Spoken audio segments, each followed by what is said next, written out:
सहना भवतु सहनौ भुनक्तु सह वीर्यं करवावहै तेजस्विनावधीतमस्तु मा विद्विषावहै।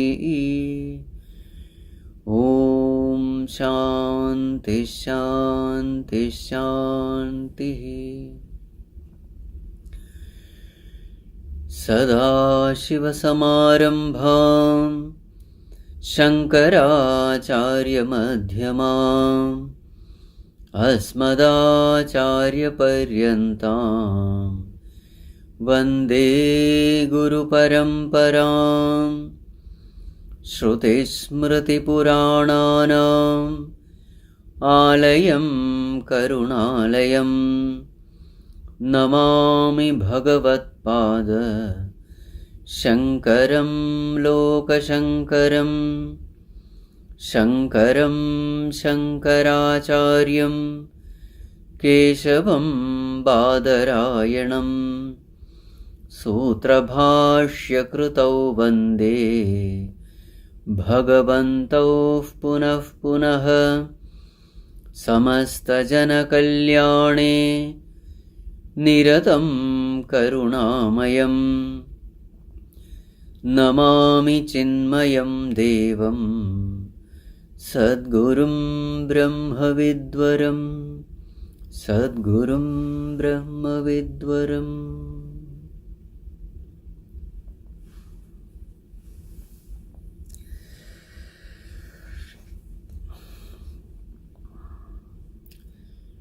The first line of Dhanyashtakam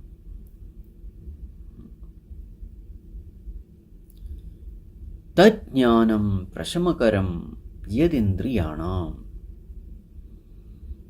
That is knowledge which quietens the mind and the senses.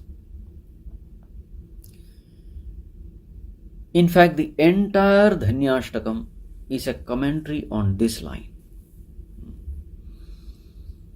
What is the proof of knowledge? Peace of the mind and the senses.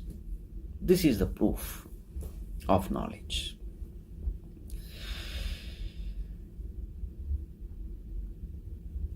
So what should we do in order to attain this peace? There are two things which we have to do. Number one, detaching from the world.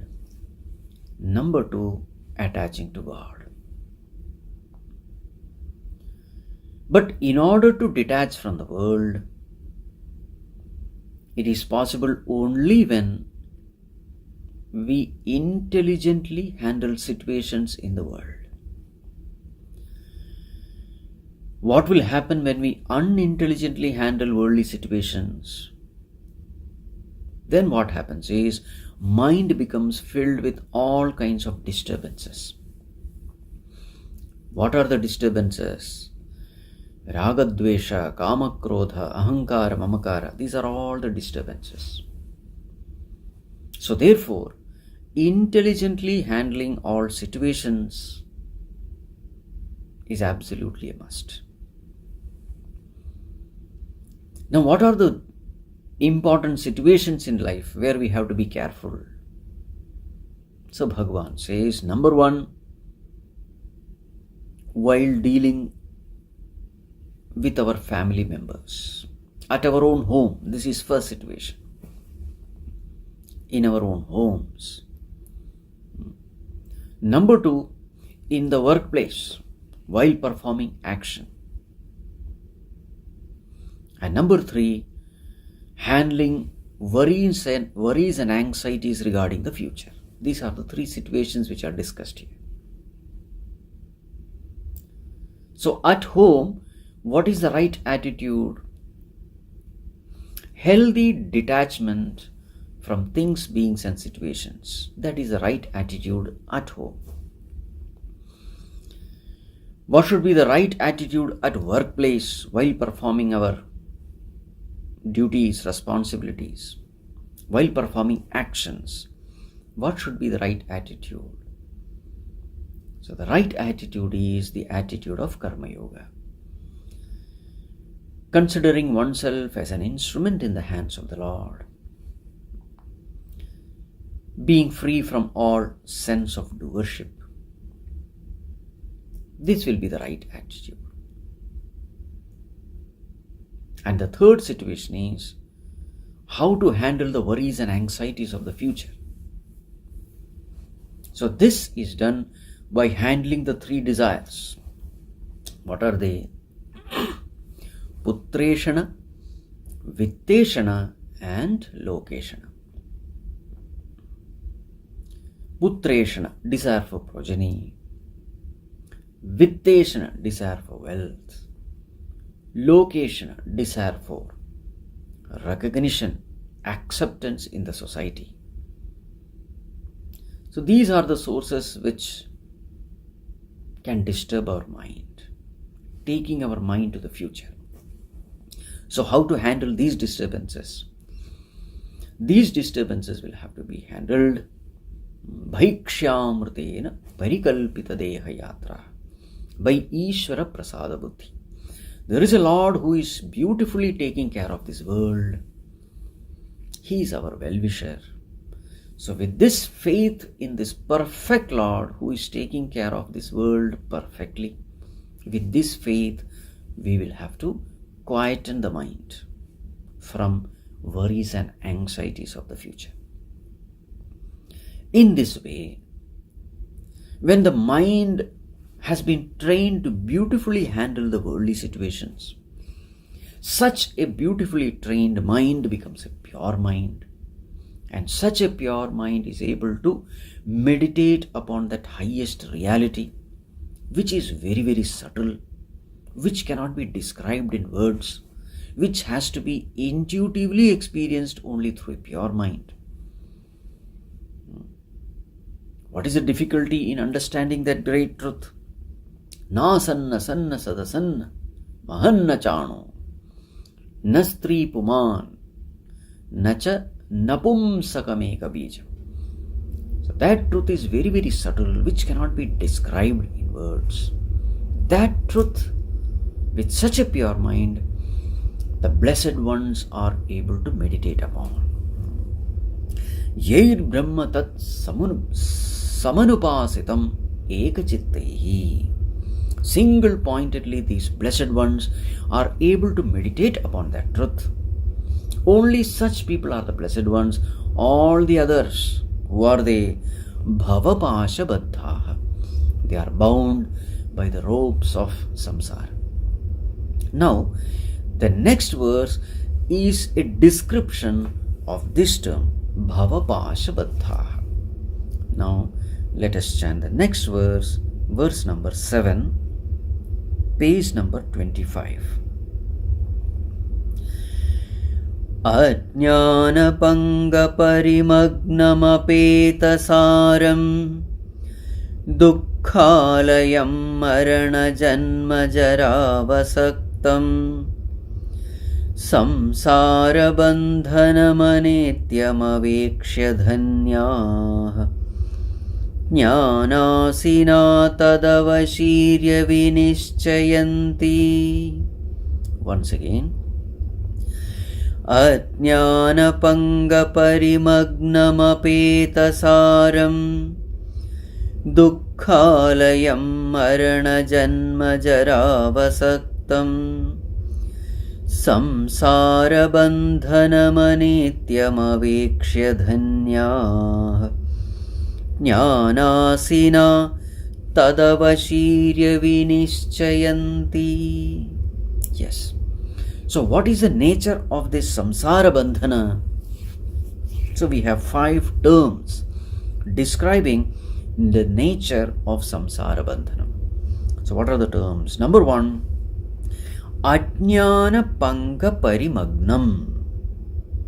Number 2, apetasaram.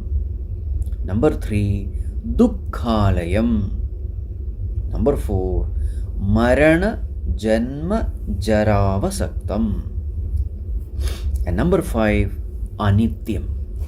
So these are the characteristics of samsara bandhana. So, samsara bandhana means bondage of samsara. So, how is this bondage experienced? So, in the last class we have seen the experience of this bondage is experienced as psychological bondage. Bondage at the level of our mind. And how is it experienced? It is experienced as all disturbances of the mind. Worry, tension, anxiety. Bandhana means helplessness. I want peace, but I am not able to gain that peace. That helplessness is called bondage. I don't want worries and tension, but I am helplessly worrying and getting tensed. So this helplessness, this lack of freedom is called bondage. So, what is the cause of this bondage? So, see the first, Ajñāna panga parimagnam. This bondage is due to Ajñānaṃ. Ajñānaṃ means what? Ignorance. Ignorance of the self. The wrong notion about oneself is the source of all disturbances of the mind. So what is that wrong notion? The wrong notion that I am this body. This wrong notion must go. So what happens when we have this wrong notion? Instead of considering ourselves as pure consciousness, we consider ourselves as his body, and from this body identification is born ego in us, and this ego creates all trouble for us. So what is said here? This Ajñānaṃ is like a pangam. Pangam means slushy mud, marshy land. Pangam. So what happens when we walk over this marshy land, slushy mud? Number one, we become dirty. And number two, we slowly start sinking in this marshy land. Parimagnam, it is said. Parimagnam means, magnam means sinking. Sinking into this land. And the greatest tragedy is, the more and more we try to come out of it, the more and more we sink. All efforts to come out of this slushy mud, all efforts in turn help us only in getting submerged, getting sunk,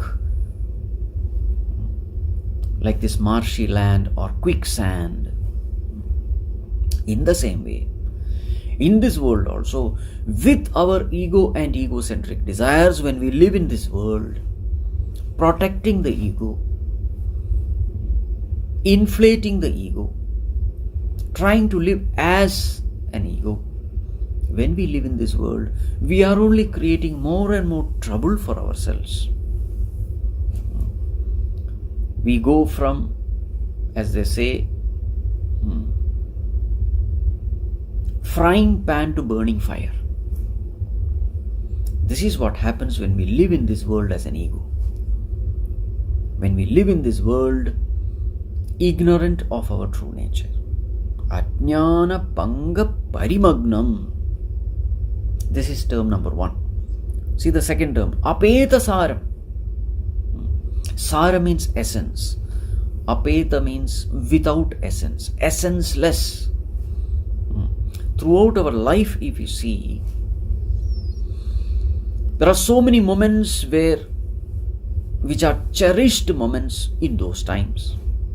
There are some moments which we think that we will never forget in our life. This is the biggest moment in our life, etc. we may say.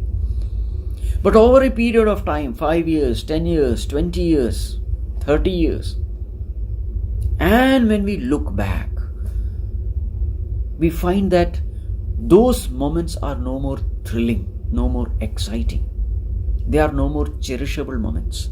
They become insignificant moments. But at that time, I thought this was the greatest moment in my life.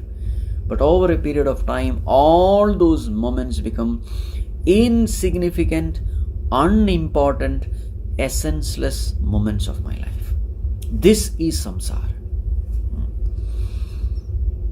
Apetasara. Nothing is important. Nothing is significant. Then dukkhalayam.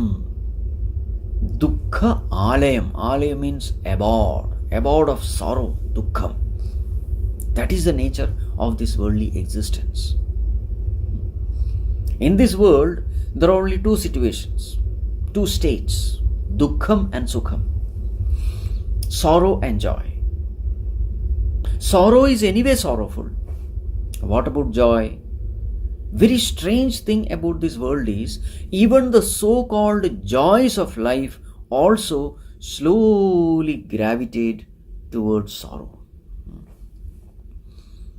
It's a very strange thing about this life. That which we think is joyful, when we start analyzing it, we find that that joy is also giving us sorrow only. For example, that thing which I am most liking, that very thing gives me sorrow. That person whom I am attached to, whom I love the most, the greatest sorrow also comes from the same person. Everything being a situation which gives us greatest joy, slowly we find that those very same things, beings and situations are giving us greatest sorrow also. Therefore, sorrow is anyway sorrow. The joys are also nothing but sorrow in disguise. Therefore, this world is called dukkhalayam. And what is the characteristics of this worldly existence? Marana, janma, jaravasaktam. Avasaktam, associated with marana, death, janma, birth, jara, old age. So these are all the characteristics of worldly existence. There's a pain of birth, there's a pain of death, there's a pain of old age, there's a pain of disease. They're all different pains, and nobody can escape from it. This is the nature of samsara.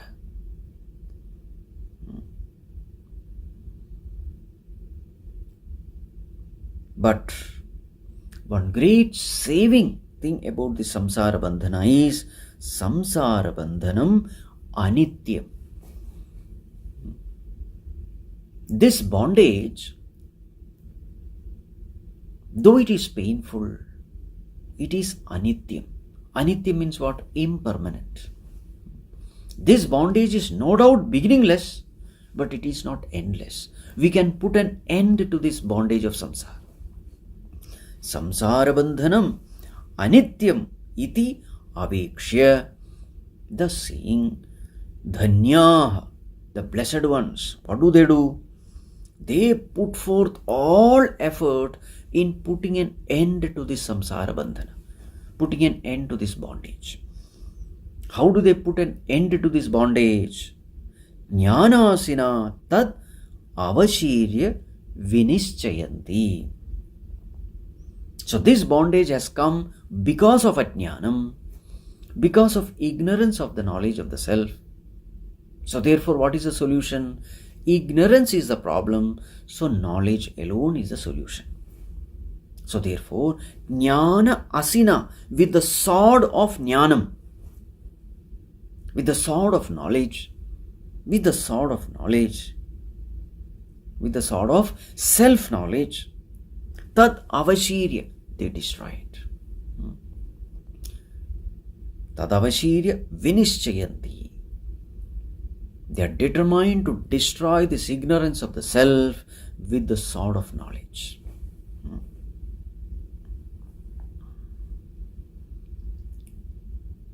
Asanga shastrena dridhena chitva, in Bhagavad Gita 15th chapter. There it is called as asanga shastra, the weapon of detachment. Here it is the sword of knowledge. There it is vairagya, weapon is called as vairagya. Here the weapon is called as jnana. Actually both are one and the same. Vairagya born out of jnana. So jnana and vairagya, they are not two different things. They are basically same thing. The more and more you gain the knowledge of the self, the more and more vairagya or dispassion from the world becomes automatic. So, what do the wise people do? The wise people, they dedicate their life. Vinishyanti means what? Dedicating their life. Every situation they make use of in gaining this knowledge. Because they know the importance of this knowledge. This knowledge alone can destroy all my sufferings in life. All the other means are only temporary means, superficial means. They may not stay for long, but this method of putting an end to all sufferings, this method, the method of knowledge alone is a permanent way. Therefore, they dedicate this life in order to gain this knowledge. For that, they convert every situation as an opportunity to gain this knowledge. Ajñāna parimagnam apetasaram dukkhalayam mरणजन्म जरावसक्तं samsara anityam aveksha dhanyāः jnānāsina tadavashirya vinishchayanti. So such people alone are the blessed ones who have a purpose in life, a purpose which is born out of the study of scriptures, a purpose which is born out of association with the wise people. All others are living a purposeless life. This is the point. So who are the blessed ones? The blessed ones are the ones who clearly understand the purpose of life. And the purpose of life is only to become free from this bondage of samsara. And for that, we have to put effort in the right direction. And where do we get the right direction? Right direction we get only from the scriptures. And how are we able to understand the scriptures? Only by associating ourselves with the wise people in the society. So that becomes the content of the next verse. So the blessed ones, they associate themselves with the wise people in the society, and thus they gain this knowledge. That is the essence of the next verse, which we will see in the next class.